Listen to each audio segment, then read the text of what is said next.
কুমিল্লার মুরাদনগরে নির্মাণাধীন ভবনের রড চুরির ঘটনায় বিচার করতে গিয়ে উল্টো সালিসকারীদের বিরুদ্ধেই মামলা দায়েরের অভিযোগ উঠেছে।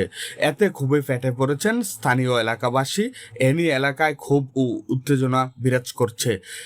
শুক্রবার সকাল 10টায় উপজেলার জাহাপুর ইউনিয়নের সুসুন্ডা গ্রামে বাখরাবাদ সড়কে এই মানববন্ধন ও বিক্ষোভ মিছিল করেন তারা।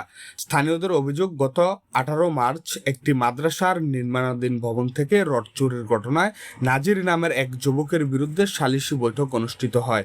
সেখানে অভিযুক্তকে চুরির দায়ে 20,000 টাকা জরিমানা করা হয়। তবে জরিমানার টাকা পরিশোধ না করে অভিযুক্তের বাবা আলিমিয়া উল্টো 10 জন সালিশকারীর বিরুদ্ধে আদালতে মামলা দায়ের করেছেন। অভিযুক্তদের মধ্যে একজন শিক্ষার্থীও রয়েছেন বলে জানা গেছে। মানববন্ধনে বক্তারা বলেন, হাতে নাতে চোর ধরেও যদি উল্টো আসামি হতে হয় তাহলে সমাজে ন্যায় বিচার প্রতিষ্ঠা করা কঠিন হয়ে পড়বে। আমি এর্তেকাফি ছিলাম, এর্তেকাফ অবস্থা আমার নামে কেন মামলা দিল? আমি এটা বিচার চাই। মিথ্যা মামলা প্রত্যাহার করে আমার এটা বিচার চাই। কেন আমার নামে আলিমিয়া কেন মামলা দিয়েছিল আমি বলতে পারবো না। গ্রামের যে মাদক, যে অবৈধ কাজ কারবার চলতেছে, এগুলির জন্য আমরা আমাদের মাননীয় প্রধানমন্ত্রীর কাছে এবং সরকারের কাছে আকুল আবেদন জানাই, সেগুলির জন্য বন্ধ করা হয় অতি দ্রুত। যে ঘটনাটা ঘটছে, চুরির বিচার হয়েছে এবং আমি বাজারে ওই দিন দেখলাম যে চুরি করছে সে আইসা সাধারণ মানুষের উপরে হামলা করতেছে। কেন তার চুরির বিচার করা হলো?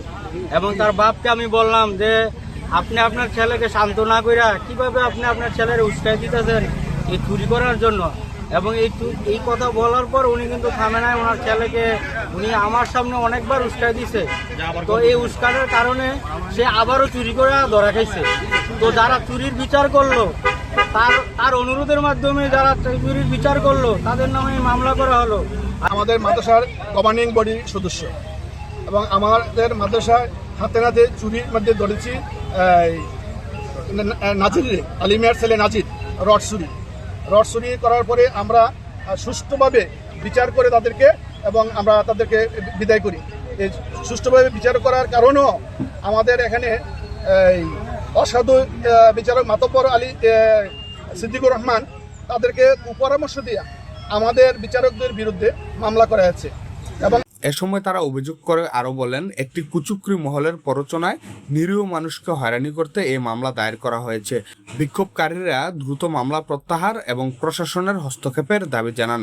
পাশাপাশি বিষয়টি ধর্মমন্ত্রী কাজী শাহ মোফাজ্জল হোসাইন কাইকুবাদের দৃষ্টিতে আনার দাবি জানান তারা।